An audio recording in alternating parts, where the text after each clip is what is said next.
Every year, Americans throw away $68 billion worth of unused purchases, clothes with tags still attached, electronics never removed from boxes, exercise equipment gathering dust.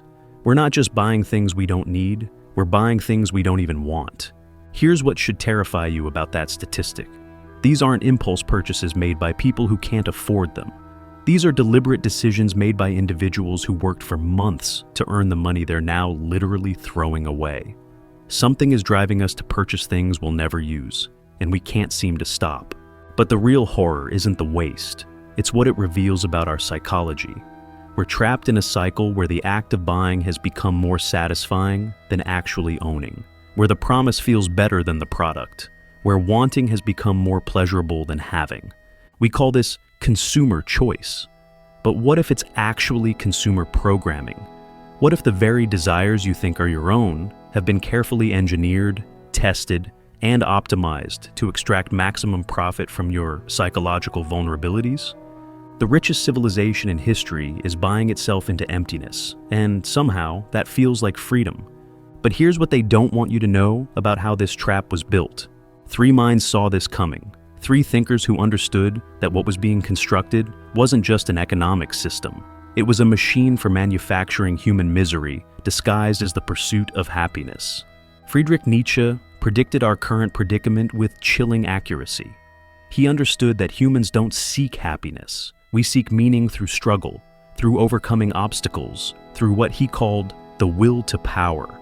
But when struggle disappears behind the ease of effortless consumption, we don't find peace. We find a peculiar emptiness that gnaws at the soul.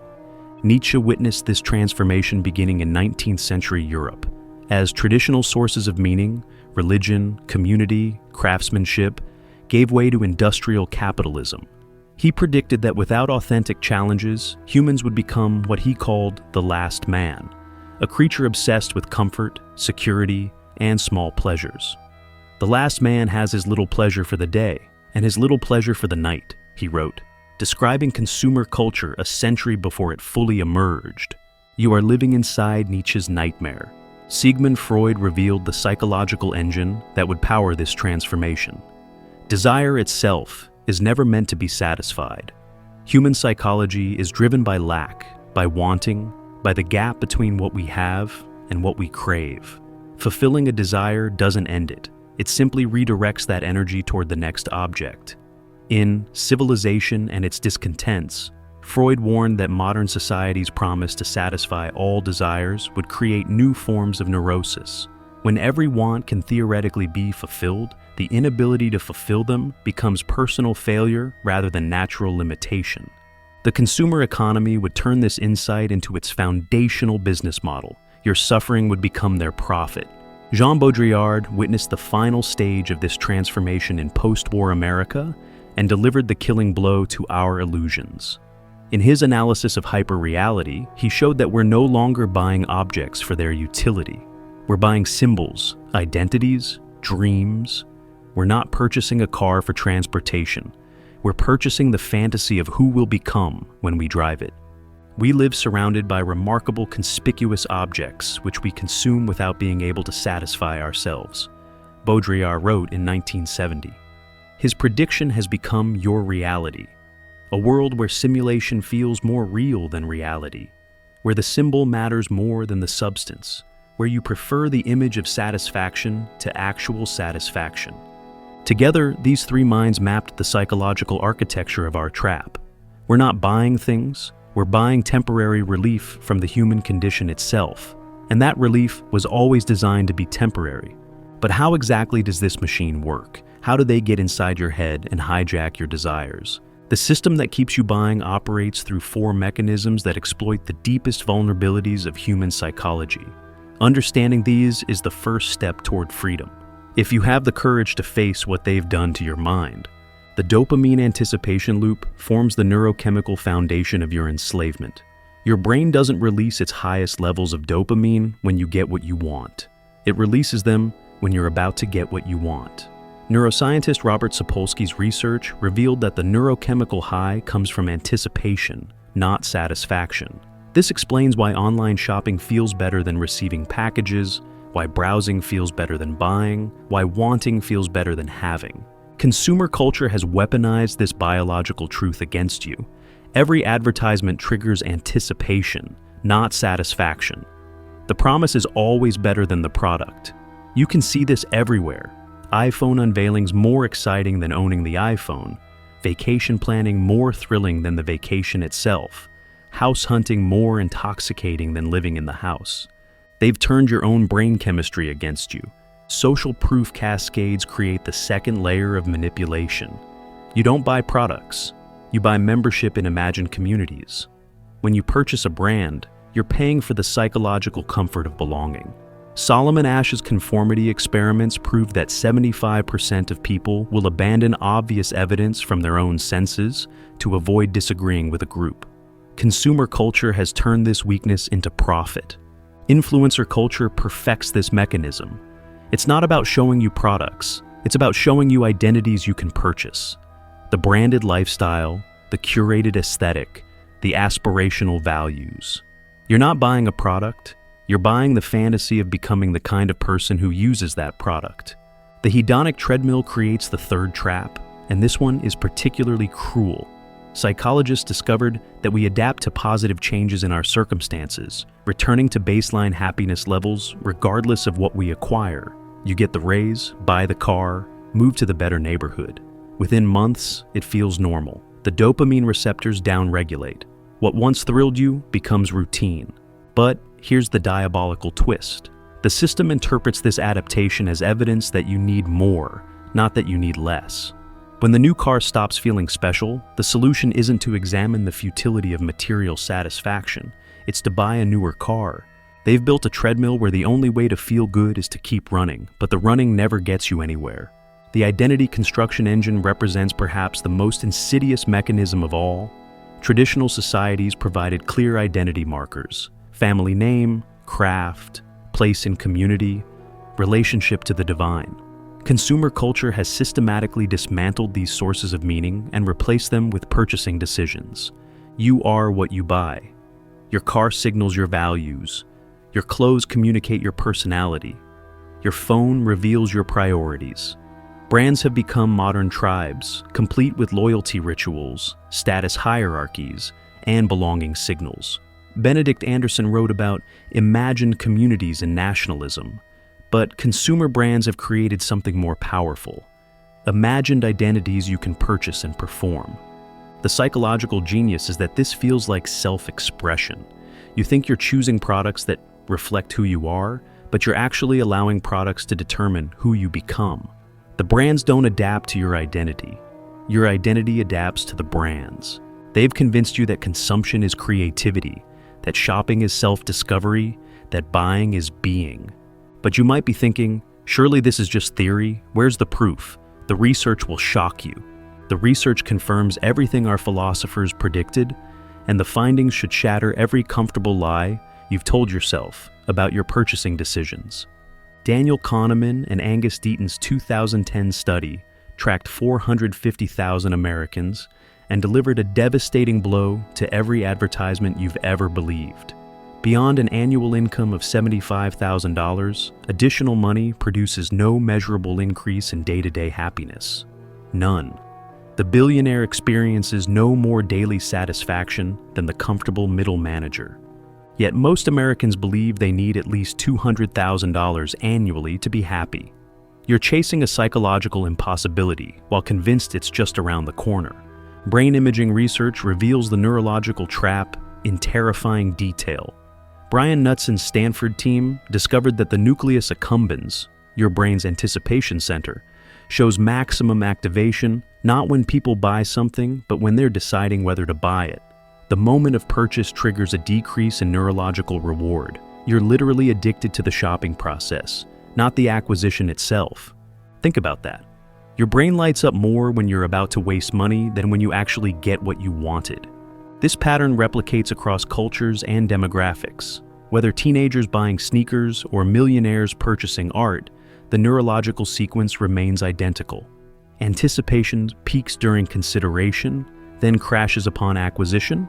The consumer economy has built a trillion-dollar industry around this brief neurochemical window. Van Boven and Gilovich's research delivered another blow to material satisfaction. People derive significantly more lasting happiness from experiences than possessions. Yet, even knowing this, we continue choosing material goods over experiential purchases at a ratio of nearly 3-to-1. Your conscious knowledge can't override your psychological programming. Cross-cultural research reveals the trap's global scope. Studies comparing happiness across economic systems show that countries with stronger social safety nets and less consumer debt report higher life satisfaction, despite lower GDP per capita. Denmark consistently ranks among the world's happiest countries, not because Danes earn more, but because they've structured society to minimize the psychological pressures driving compulsive consumption.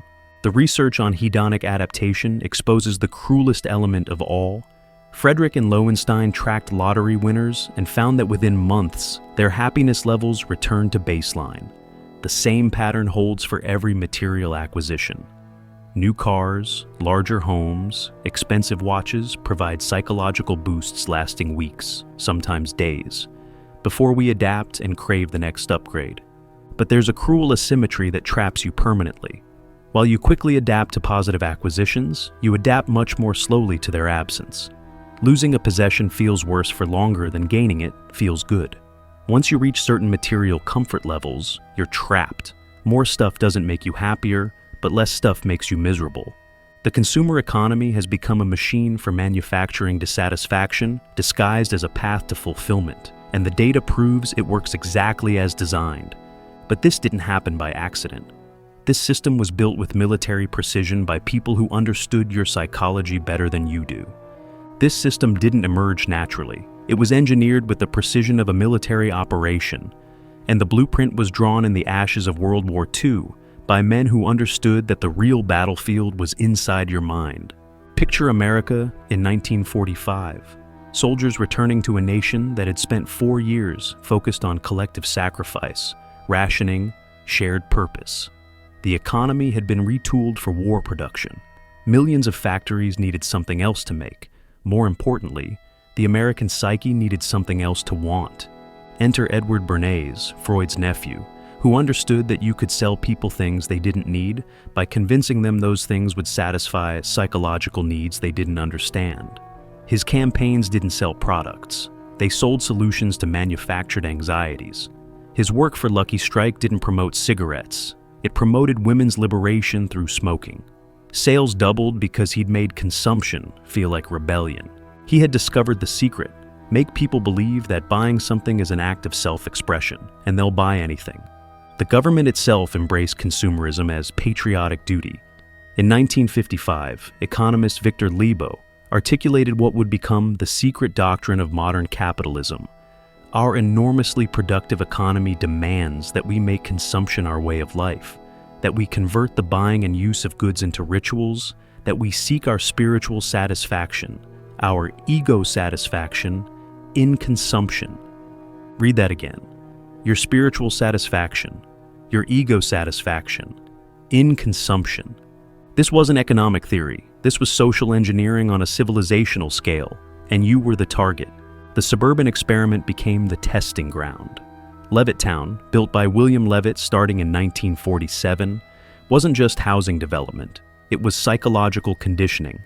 Identical houses filled with identical appliances, creating a template for suburban dreams requiring constant purchasing to maintain. The white picket fence came with a monthly payment plan.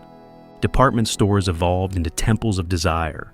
John Wanamaker pioneered techniques still used today. Seasonal sales creating artificial urgency, window displays triggering envy, customer credit removing the friction of immediate payment. His Philadelphia store became a laboratory for studying how to make people buy things they hadn't planned to purchase. Credit cards accelerated everything. Bank of America's 1958 launch of the bank, AmeriCard, later Visa, removed the psychological barrier of physically handing over money. When purchasing becomes abstract, spending becomes unconscious. The plastic revolution wasn't about convenience. It was about consciousness bypassing. Television provided the delivery mechanism that would change everything. For the first time in history, advertisers could beam aspirational lifestyles directly into your living room. Families could compare their reality to Madison Avenue's fantasies and find themselves wanting. The medium wasn't just selling products, it was selling dissatisfaction with what people already had. The operation succeeded beyond its architect's wildest dreams. Between 1950 and 1970, consumer spending increased 300%, while personal savings rates plummeted from 13% to 7%.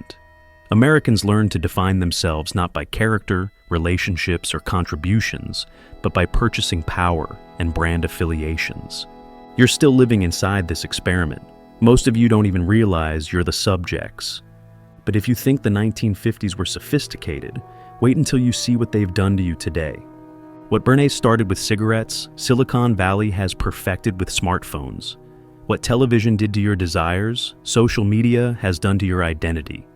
The sophistication of modern consumer manipulation would shock even the post-war social engineers, because now they know you better than you know yourself.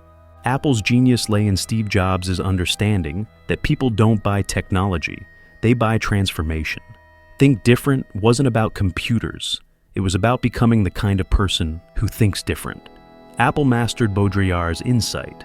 They weren't selling phones, they were selling membership in a tribe of creative, innovative, superior people. The product became secondary to the identity it promised. But Apple was just the beginning. Today's consumer manipulation operates at a level of psychological precision that would have seemed like science fiction in the 1950s. Amazon's one-click purchasing wasn't created for convenience. It was designed to bypass your conscious decision-making. Jeff Bezos literally patented the process of removing friction from purchasing decisions. Every millisecond of delay between desire and transaction gives your rational mind time to intervene. One click eliminates that window, turning impulse into instant acquisition. They've weaponized your own impatience against you. Supreme revolutionized artificial scarcity for the digital age. By releasing limited quantities of products with no clear utility, branded bricks, crowbars, fire extinguishers, they prove that scarcity alone creates value.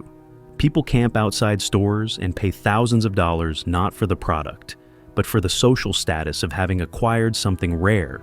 The object becomes irrelevant. The acquisition process becomes the product. The subscription economy weaponizes sunk cost psychology with surgical precision. Netflix, Spotify, and hundreds of other services don't sell entertainment. They sell the feeling of unlimited access. Most users consume less than 20% of what they're paying for, but canceling feels like losing infinite possibility. You're not paying for what you use. You're paying for what you might want. Social media platforms became shopping malls disguised as social networks. Instagram shopping tags, TikTok product placements, Pinterest mood boards aren't features. They're psychological infrastructure designed to collapse the distance between seeing and buying. The platforms study your engagement patterns, emotional responses, social connections to predict what you'll purchase before you know you want it. They're reading your mind and selling the results to the highest bidder. Fast fashion industrialized this manipulation globally.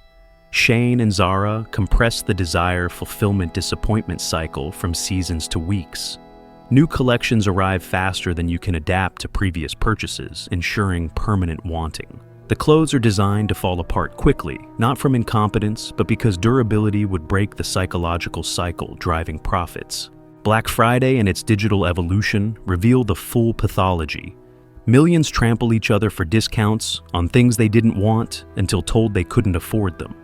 Artificial scarcity, countdown timers, limited time offers, these aren't sales tactics. They're psychological warfare designed to bypass rational decision-making. Now comes the part you've been dreading. Time for brutal self-examination. When did you last buy something to change how you felt about yourself, rather than because you needed it? Think honestly. Was it after a difficult day at work? After seeing someone else with something you suddenly wanted? After scrolling through social media and feeling somehow lacking? When you're feeling down, anxious, or insecure, what's your first impulse? Do you address the underlying emotion, or reach for your phone to shop, browse, or distract yourself with other people's lives? Look around right now.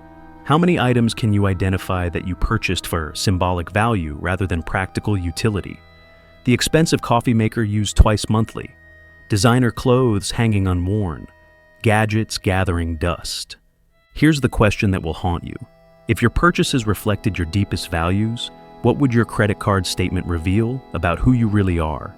Take a moment with that discomfort. Feel it, because that discomfort is your authentic self, recognizing how far you've drifted from your true desires. But wait, before you despair completely, there are people who've found ways to escape. Before condemning the entire system, we must acknowledge something important. The trap isn't perfect, and some people have found ways to escape its psychological grip. But, as you'll see, even the escape routes have been compromised. The minimalist movement represents millions who've discovered that owning less actually increases life satisfaction. Marie Kondo's philosophy of keeping only items that spark joy has helped countless individuals break the accumulation cycle. These aren't just lifestyle choices. They're forms of psychological resistance, proving the system's grip isn't absolute. Joshua Fields. Milburn and Ryan Nicodemus documented their transformation from high-earning, possession-obsessed executives to people who found meaning through intentional living. Their experience reveals something crucial. Minimalism isn't about deprivation. It's about discovering what matters when the noise of constant acquisition is removed. Ethical consumerism offers another counterpoint. When people choose products based on environmental impact, labor practices, or social justice concerns, they're using purchasing power as moral expression. Fair trade coffee, sustainable fashion, locally sourced goods represent attempts to align consumption with values rather than impulses. Patagonia's "Don't Buy This Jacket" campaign exemplifies this approach. By actively discouraging unnecessary purchases, the company built stronger customer loyalty and higher profit margins than competitors focused purely on sales volume. This suggests some companies can succeed by serving authentic human needs rather than exploiting psychological vulnerabilities. Craftsmanship culture pushes back more directly against consumer psychology. Buy once, cry once. Advocates choose expensive durable goods over cheap replacements. They've discovered that owning fewer, higher quality items provides more satisfaction than constant acquisition. A well-made leather jacket worn for decades becomes meaningful in ways fast fashion never could. There's also a strong argument that consumer culture has democratized luxury and choice in unprecedented ways. Previous generations had limited options, restricted access, clear hierarchies about who could own what. Today's abundance, whatever its psychological costs, represents genuine material progress. The poor today access technologies that would have seemed magical to medieval royalty. But here's where the story takes a dark turn. Even these seemingly positive alternatives often fall into the same psychological traps they claim to escape. Minimalism can become its own form of consumer identity, complete with expensive minimal products and curated aesthetic performance. Browse minimalist Instagram accounts and you'll find people spending thousands on the perfect white t-shirt or ideal wooden desk. Consumption disguised as anti-consumption. The system has learned to co-opt even its own resistance. Ethical consumption still relies on purchasing as a path to moral satisfaction. The fair trade coffee might be ethically sourced, but if you're buying it to feel good about yourself, rather than because you need coffee, you're still trapped in emotional purchasing cycles. The mechanism remains intact, even when the moral framework changes. Craftsmanship culture often just shifts status symbols from quantity to exclusivity. Instead of many cheap things, you have few expensive things. But the psychological dynamic, using possessions to signal identity and status, remains unchanged. You're still defining yourself through what you own, just with different criteria. The uncomfortable truth is that these movements, while psychologically healthier, don't fundamentally challenge the underlying assumption that purchasing decisions should provide meaning, identity, and emotional satisfaction. They reform the system without questioning its basic premise. Even more troubling, many alternatives require significant wealth to implement properly. Ethical products cost more. Quality goods require larger upfront investments. Minimalism often means buying expensive items replacing multiple cheaper ones. The solutions themselves become new forms of economic privilege, available only to those who've already succeeded within the system they claim to reject. This reveals something crucial about your trap. It's not that consumerism is uniformly bad or that all purchasing is psychologically destructive. It's that you've lost the ability to distinguish between necessary consumption and manufactured desire, between authentic choice and algorithmic manipulation, between purchasing tools and purchasing identity. But there is hope, if you're brave enough to do the work of freeing your mind. So how do you break free? How do you reclaim your psychology from systems designed to exploit it? The path requires courage, because it means facing the uncomfortable truth about how deeply they have infiltrated your mind. The path begins with a practice that sounds almost absurd in our current culture: learning to sit with discomfort. When you feel the urge to buy something, pause. Don't act immediately. Feel the wanting without feeding it. Notice how the desire changes when you observe it rather than obey it. Most consumer impulses dissolve within 24 hours if you don't act on them. The want that felt urgent. Tuesday feels ridiculous. Wednesday. This isn't willpower. It's developing what psychologists call distress tolerance. The ability to experience psychological discomfort without immediately reaching for relief. Create what addiction specialists call friction, deliberate obstacles between you and purchasing decisions. Remove shopping apps from your phone. Log out of websites after each session. Delete stored payment information. These tiny barriers give your rational mind time to catch up with emotional impulses. You're literally rewiring your brain to think before you buy. Practice intelligent dopamine fasting. This doesn't mean avoiding all pleasure. It means deliberately exposing yourself to activities requiring delayed gratification. Read books that take effort. Have conversations lasting longer than social media allows. Create something with your hands. Garden, cook, building. These activities retrain your brain to find satisfaction in process rather than instant reward. Audit your information diet as carefully as your food diet. Unsubscribe from retailers' email lists. Unfollow accounts that make you feel inadequate about your possessions. Install apps blocking shopping websites during emotional vulnerability hours. Recognize that your attention is being monetized and defend it accordingly. Develop what Buddhist practitioners call mindful consumption. Before any purchase, practice the pause. Ask yourself, am I buying this thing, or is this thing buying me? Notice the difference between authentic need and manufactured want. Real needs feel stable over time. Manufactured wants feel urgent but dissolve quickly when unfed. Create alternative meaning-making systems that don't involve purchasing. Join maker spaces where you build instead of buy. Engage in community activities where your contribution matters more than your consumption. Volunteer for causes where your presence is the product, not your possessions. Most importantly, build identity anchors outside the consumer economy. Develop skills that can't be purchased. Master crafts requiring time and practice. Strengthen relationships that aren't transactional. When your sense of self comes from what you create, contribute, and connect with, rather than what you own, the psychological grip of consumerism loosens naturally. Here's a practical 30-day experiment that will shock you. Before any non-essential purchase, wait 72 hours and ask yourself 3 questions. First, what emotion am I trying to change by buying this? Second, will I still want this in 6 months if I can't tell anyone about it? Third, what would I do with the money instead if buying this thing was impossible? Track your answers. You'll be shocked by how often the emotion you're trying to change has nothing to do with the product you're considering. You'll discover that most of your wants are borrowed from other people's curated presentations of their lives. The goal isn't to become anti-consumption, it's to become conscious consumption, to distinguish between tools serving your authentic needs and products exploiting your psychological vulnerabilities, to reclaim your desires as your own rather than letting algorithms determine what you want. But individual resistance alone isn't enough. The system is too powerful, too sophisticated, too profitable. Real change requires something bigger. Individual resistance is necessary, but not sufficient. You're fighting billion-dollar psychological operations with personal willpower. To break the cycle permanently, we need structural changes that make manipulation harder and consciousness easier. First, we must regulate predatory advertising, especially toward children. France banned commercial advertising to children under 12, and childhood obesity rates dropped measurably. Sweden restricts marketing to children under 12, and Swedish kids show significantly lower rates of brand obsession and consumer anxiety.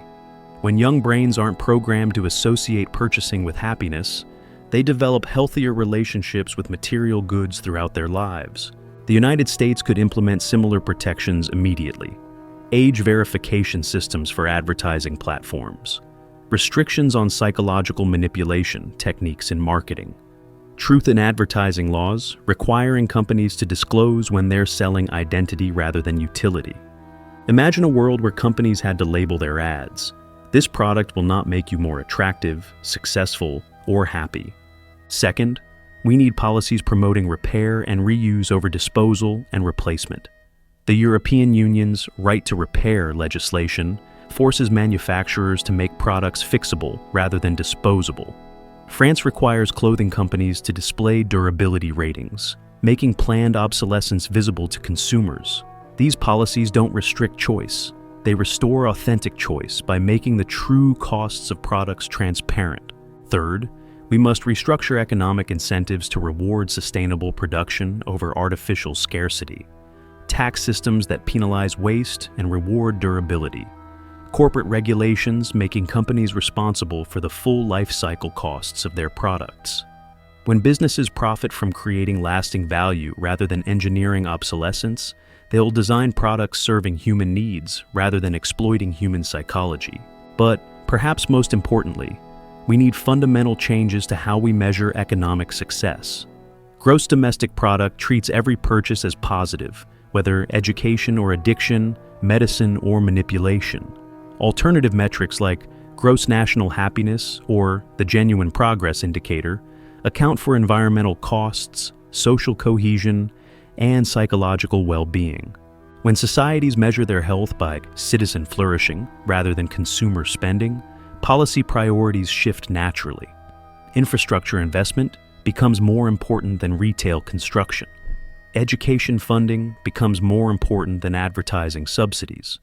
Community development becomes more important than mall development.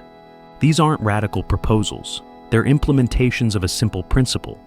Economic systems should serve human psychology, not exploit it. But the clock is ticking, and the forces arrayed against your consciousness are learning faster than ever. We stand at a crossroads that would have fascinated our three philosophers. Nietzsche would recognize your will to power redirected toward brand accumulation. Freud would see your unconscious desires commodified and sold back to you at premium prices. Baudrillard would observe your complete surrender to hyper-reality, where the symbol of success matters more than any actual achievement. But here's what they couldn't have predicted. You have a choice no previous generation possessed. You can see the machinery of manipulation in real time. You can understand the psychology being used against you. You have access to the research, the data, the mechanisms of your own exploitation. This knowledge creates a moral responsibility that's almost unbearable. When you understand how the system works, every purchase becomes a vote. Every click becomes a choice. Every moment of unconscious consumption becomes a small surrender of human agency. Think about the children growing up right now, native to this system. They're learning that emotions can be regulated through purchasing, that identity comes from brand affiliation, that wanting is more natural than contentment. By the time they're adults, the psychological patterns we've discussed will feel as natural as breathing. They won't remember a time when desires felt genuinely their own. You might be their last hope of remembering what authentic desire feels like. The consumer economy promises that happiness is always one purchase away. It's a lie so profitable that entire civilizations are built around sustaining it. But the deeper lie is that you're powerless to resist, that you're a victim of forces beyond your control, that this is just human nature. The truth is more challenging and more hopeful. You're not a victim, you're a participant. And participants can choose to stop participating.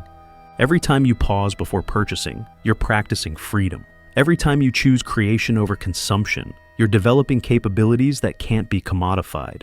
Every time you find meaning in relationships, experiences, and personal growth rather than acquisition, You're proving that the system's grip on human psychology isn't absolute, but time is running out. Not for the planet, though that's urgent too, but for your capacity to choose consciously. Each generation that grows up native to consumer manipulation finds it harder to imagine alternatives. Each advancement in behavioral psychology gives marketers more sophisticated tools for bypassing rational thought. The algorithms are learning faster than you are. They're studying your hesitations, your emotional patterns, your social connections. They're becoming more skilled at predicting what you'll want before you know you want it. Soon, the manipulation will be so seamless, so perfectly calibrated to your individual psychology, that resistance will require superhuman awareness. This is why your choice matters now. This is why consciousness can't wait. Every person who breaks free from unconscious consumption weakens the system's hold on everyone else. Every family that chooses experiences over possessions creates a model for their children. Every community that builds meaning around contribution rather than accumulation becomes a beacon for others trapped in the cycle. The question that should keep you awake tonight isn't whether you can afford that thing you've been wanting. It's whether you can afford to keep wanting it. Whether you can afford to let your deepest desires be shaped by algorithms designed to extract profit from your psychology. Look around your room right now. See all those objects you once thought you needed? They're not just possessions. They're evidence of every moment you traded your authentic desires for manufactured wants. Evidence of every time you let someone else's psychological expertise override your own wisdom. If your shopping cart could speak, what would it say about your fears, your insecurities, your dreams of becoming someone else? If your credit card statement was a mirror, what would it reflect about who you really are beneath the things you think you need? The consumer trap isn't breaking any time soon.